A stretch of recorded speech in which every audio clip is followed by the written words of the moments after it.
Je viens d'avoir 21 ans et pour la première fois de mon cursus, j'arrive à mettre une idée précise sur ce que j'ai envie de faire plus tard. Alors je sais que la question de l'orientation est une question qui angoisse énormément de personnes, d'autant plus le jour où on a une ministre qui nous dit qu'après tout on devrait s'y intéresser dès la maternelle.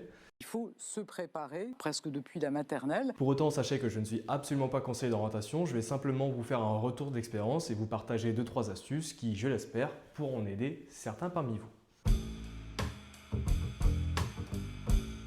De la classe élémentaire au lycée, on m'a posé cette fameuse question « Et toi, qu'est-ce que tu as envie de faire plus tard ?» Et vous le voyez venir, comme 99% des gens, j'ai répondu que j'en savais rien. La première initiative que j'ai eue lorsque je me suis intéressé à mon orientation, c'est que j'ai commencé par faire une énorme checklist de tous les métiers que j'étais sûr de ne pas occuper. Premièrement, il y a les métiers où j'étais objectivement trop en retard pour devenir un professionnel. Là, c'était avant tout ce qui concerne le milieu du sport. Je n'allais pas devenir un grand joueur de foot, un grand nageur, etc. Deuxièmement, je me suis dit quel métier je n'ai pas envie d'occuper pendant 10, 20, 30 ou 40 ans. Là, je me suis rendu compte que tout ce qui était métier manuel, par exemple faire les vendanges, être caissier, c'est des métiers qui ont une certaine plus-value mais que je me voyais mal faire sur mes vieux jours. Troisièmement, je me suis aussi intéressé sur quels sont les métiers qui tout simplement ne m'intéressent pas. On entend souvent des gens vous dire oui, il faut devenir pilote d'avion ou tout simplement devenir médecin. Personnellement, c'est des métiers qui ne m'intéressaient pas et qui ne m'attiraient pas particulièrement, même s'ils ont une certaine plus-value. Donc c'est des métiers aussi que j'ai appris à mettre à part assez rapidement. Si jamais vous avez assez peu d'expérience et que vous êtes encore jeune, ce que je peux vous inviter à faire, c'est de regarder des interviews sur des métiers qui existent. Je pense notamment aux médias légendes qui publient des interviews 3 par semaine sur des métiers qui sont tous plus insolites les uns que les autres. Si vous manquez d'expérience, ça peut déjà vous donner une idée de ce que vous voulez faire ou pas. Le deuxième conseil que j'aimerais vous donner, c'est d'apprendre à vous connaître. Même si la question de l'orientation peut vous angoisser, je vous invite à inverser votre vision de voir la chose et de vous dire après tout, mon orientation c'est aussi l'occasion pour moi de me retrouver, de me poser la question de qui je suis, qu'est-ce que j'ai envie de faire, comment je fonctionne, etc. Alors si vous n'en avez pas la moindre idée, il y a des tests sur internet qui existent, certains sont plus ou moins fiables.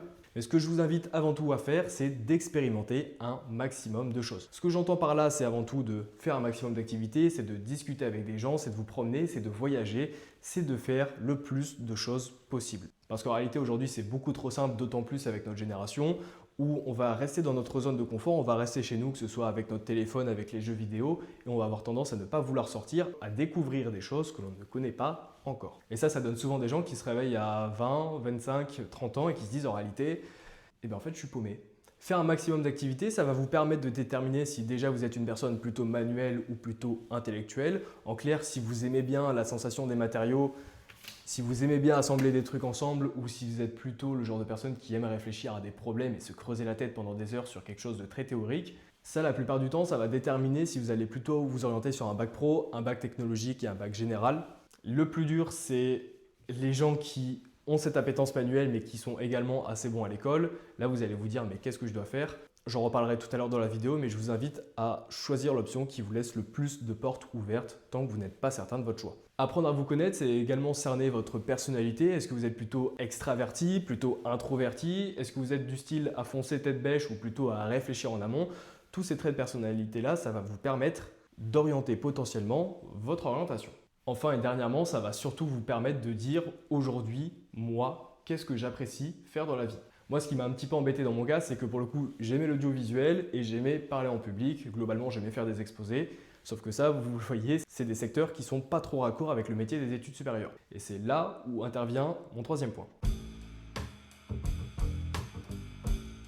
Donc, vous savez à peu près ce que vous ne voulez pas faire et vous avez cerné votre personnalité. Maintenant, vous allez devoir arbitrer entre vos prétentions, qui vous êtes, et vous mettre en sécurité. Si je reprends mon exemple, moi j'aimais bien l'audiovisuel, j'aimais bien parler haute voix, globalement je me suis dit pourquoi pas devenir acteur.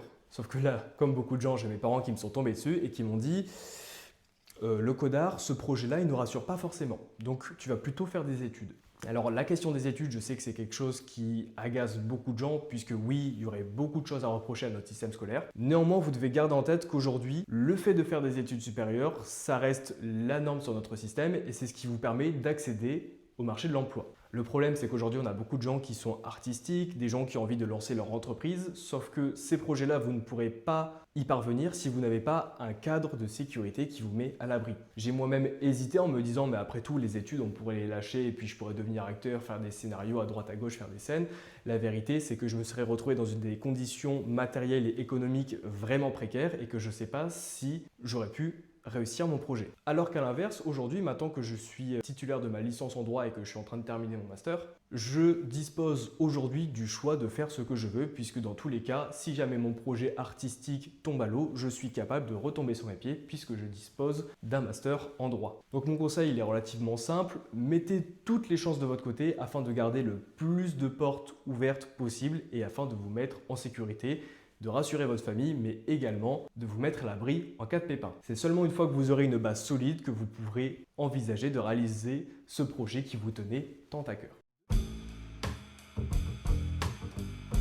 Un quatrième point que j'aimerais aborder avec vous, c'est tout simplement la question de votre entourage. En effet, que ce soit votre cercle familial, amical ou social globalement, vous allez vous rendre compte qu'il y a des gens qui ont des profils qui vous inspirent, des métiers ou des carrières qui vous donnent envie, alors qu'à l'inverse, des personnes vous écarteront de cette voie. Ainsi, je vous invite à aller vers les gens et prendre 5 ou 10 minutes de leur temps afin de leur poser des questions sur leur métier. Vous vous rendrez compte que la plupart du temps, les gens aiment bien parler d'eux et ils n'ont pas forcément de soucis à vous accorder ce temps-là. Si ce n'est pas vos parents proches, il y aura forcément un oncle ou une tante d'un ami, d'une sœur qui connaîtra quelqu'un qui pourra vous renseigner sur un métier. Ça, c'est sur l'aspect amélioratif de l'entourage, mais vous devez également avoir en tête que certaines personnes essaieront de répercuter sur vous les ambitions qu'elles n'ont pas réussi à avoir. Ainsi, je vous invite à réaliser une certaine hiérarchie sur les avis qui pourraient vous être donnés. Par exemple, si une personne qui n'a pas d'expérience dans un domaine vous dit « non, non, tu ne devrais pas faire ci », essayez de voir si son avis est légitime afin de pouvoir le mesurer comparé à d'autres avis que vous aurez pu prendre. Le dernier conseil que j'aimerais vous donner, c'est de trouver un intérêt à ce que vous allez faire. On a dit précédemment que c'était bien de faire quelque chose qui nous plaisait. Si j'utilise une métaphore un peu farfelue, on pourrait dire que ça, c'est le chemin. Mais y trouver un intérêt, c'est la finalité, c'est le résultat que vous cherchez à atteindre. On a tous quelqu'un autour de nous qui a un emploi qui n'est pas forcément passionnant, mais qui vous dira que oui, mais bon, au moins, il paye bien. Donc là, on retrouve un intérêt financier, mais il existe également des intérêts qui sont moraux, des intérêts qui sont professionnels. Par exemple, vous occupez un emploi parce que derrière, il va vous permettre d'avoir de nouvelles opportunités professionnelles.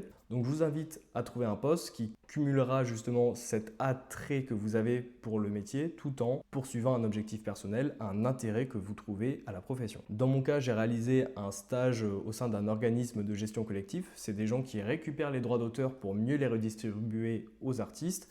Et c'est un métier où vous vous dites, mais en fait, quand vous vous levez le matin, ce que vous faites, ça va servir aux artistes qui sont pour la plupart précaires.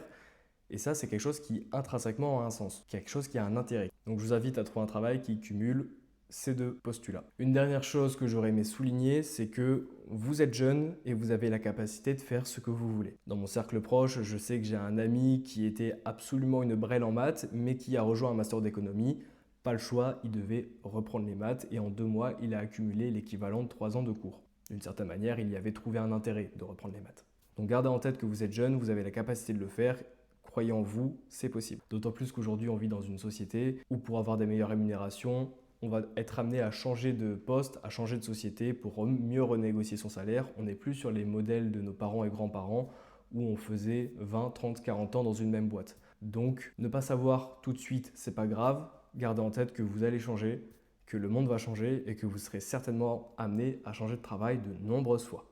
Je vous remercie d'avoir regardé cette vidéo. Je vous invite à laisser un like et un commentaire si elle vous a plu. Pour ma part, je vous dis à dans 2 semaines.